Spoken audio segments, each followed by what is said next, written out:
Maniniwala ba kayo kung sasabihin ko sa inyo na dito sa Japan ay libre lang ang maglaro sa court na to?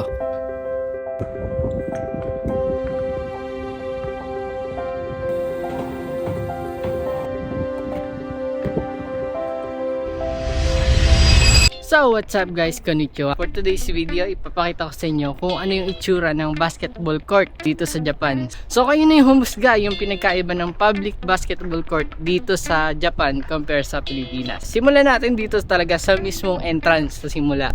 So yun guys, pagpasok dito, pwede nyo ipasok yung bike. Makikita nyo may parking lot ng bike. Tapos kapag may dala naman kayo sasakyan, may napakalaking parking lot doon, pwede rin doon. Tapos dito guys, napakaganda ng view. Ayan guys, yung view dito.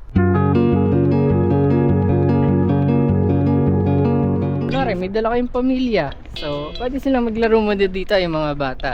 Yung tipong pag Sabado at Linggo, pamilya kayo, tapos gusto nyo mag-banding lang. Napakaganda nito. Alam niyo yung nakikita niyo sa mga anime, matataas yung fence para siguradong yung bola dun lang sa loob. Yung katabi kasi kalsada, so syempre kailangan mataas talaga yung fence. Dito pala guys, yung kabila nito skateboard naman. Tapos dito may tubig guys. Ito alam niyo, pwedeng inumin to, pwede kayo magbumug dito, kaya naiiangat to ng ganito. Yun nga lang, sobrang lamig ng tubig.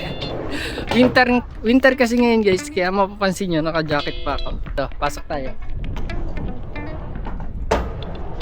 So bali whole court to. So yung tropa natin, ayan, tamang laro lang siya oh. Ito yung sinasabi ko sa inyong kalsada na kabila.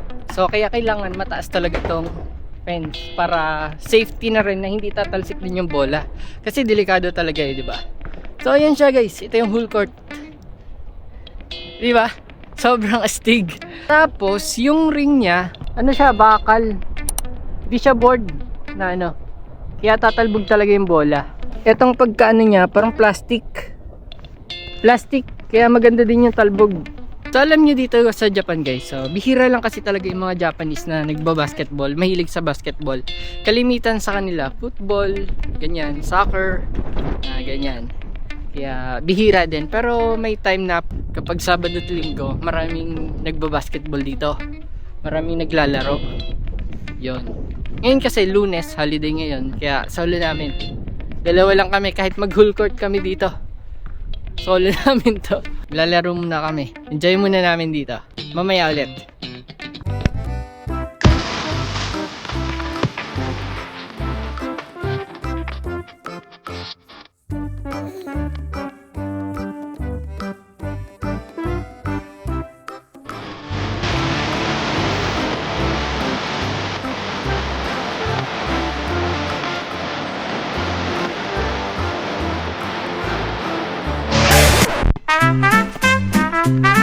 Bruh. Bruh. Bruh. Bruh. Bruh. So yun guys, tapos na kami maglaro. Nakakapagod. So yun, sarap maglaro dito kasi solo namin dito. Tapos ang ganda pa ng background dito, lalo na pag ano yan, sunset, mga bandang alas 4. Medyo maaga kasi yung sunset dito eh. So yun guys, kita nyo naman, ito public basketball court dito sa Japan. Sobrang ganda. So ibang iba talaga compare natin sa Pilipinas. Yun nga, meron naman yung mga magagandang magandang covered court natin sa Pilipinas. Alam ko naman meron naman dyan eh.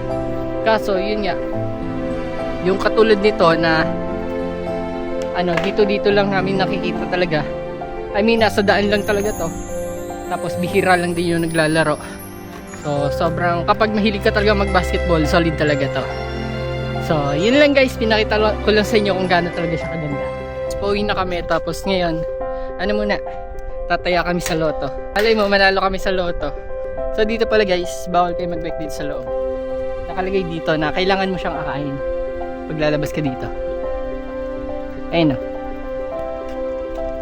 Orite. Basta sabi, maglakad daw ng nakain. So habang nagbabike tayo papunta dun sa lotohan, pakita ko na rin sa inyo yung surroundings sa amin dito. Dito ka, uy, mali yung daan mo. Tumawid.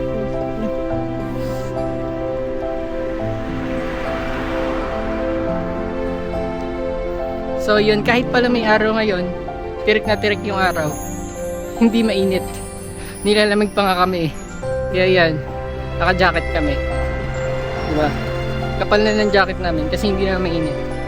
Tapos, kapag summer talaga, more on yung takip namin sa mukha.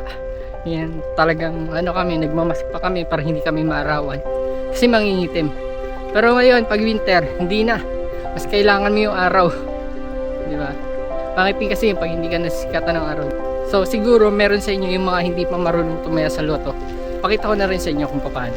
Nanalo ako sa loto, doon ako magbablog sa Pilipinas. Babakasyon na lang ako dito sa Japan. Siguro mga 1 year na ako tumataya sa loto. Wala pa rin. Pero mali natin, di ba? Dito pala sa Japan, guys, kahit nasa probinsya ka, hindi mo rin ramdam na as in puro ano talaga, yung puro bukid. Hindi naman ganun. Kasi tulad nito, parang ganun lang din sa mga city na nakikita nyo. Ganda kalsada, maraming sasakyan, marami din mga building. Saan din na tayo dadaan bago tumayo loto? Supermarket. Supermarket. Ba't ang dilim dyan? Ando kasi yung araw eh.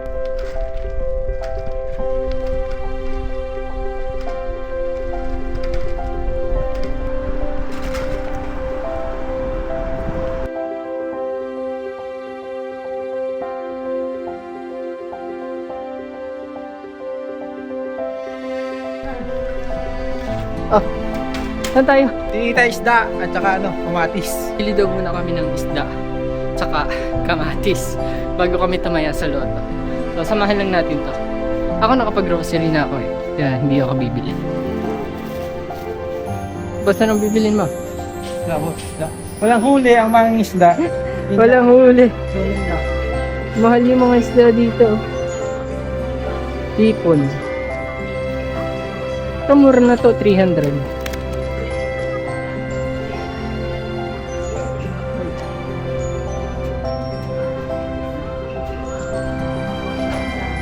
So yun guys, wala kaming nabiling isda dahil Walang huli. Mano. wala daw huli. So yun, tataya na kami loto. Ready na yung ano niya eh. Loto sa'yo to. Loto niya. Pag tumama to guys, sigurado uwi to. Uwi ng Pinas to. So yun guys, pag tataya ka dito, pili lang kayo. Loto 6, sarap ulit. Loto 6. Nakikita mo? Kaya tayo tigisa. Ang handog ko ay... Ano sabihin? Baka baka pag tumama yan. Okay lang yun. Mitya ng buhay mo yan. 1 4 Baka abangan ka sa 8 airport. Ay, kaya naman. Sila na bahala. Pag tumama ka, hindi ko to upload. 10,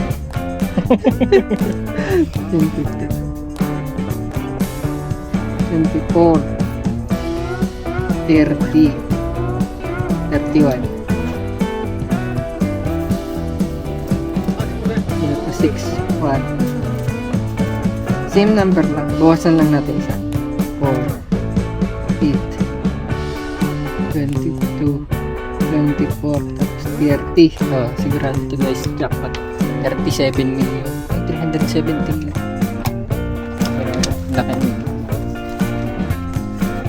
Pag nagpatay ako ng malaking bahay sa Pilipinas, Alam niyo na. ito lahat yung tatay natin. Yun, sa kabutan natin. Pag Lotto 6, 200 yen. Pag Lotto 7, 300 yen. Marami-rami itong tatay natin. Pwede pa tayo pa naman.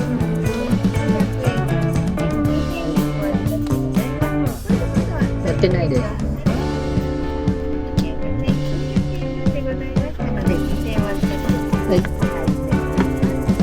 Ay, arigato gozaimasu. So, yun guys, nakataya na kami. So, yun. Hanggang dito na lang yung aking vlog dito sa basketball courts. Pagtaya natin lang to. So, see you again guys in our next vlog. Bye!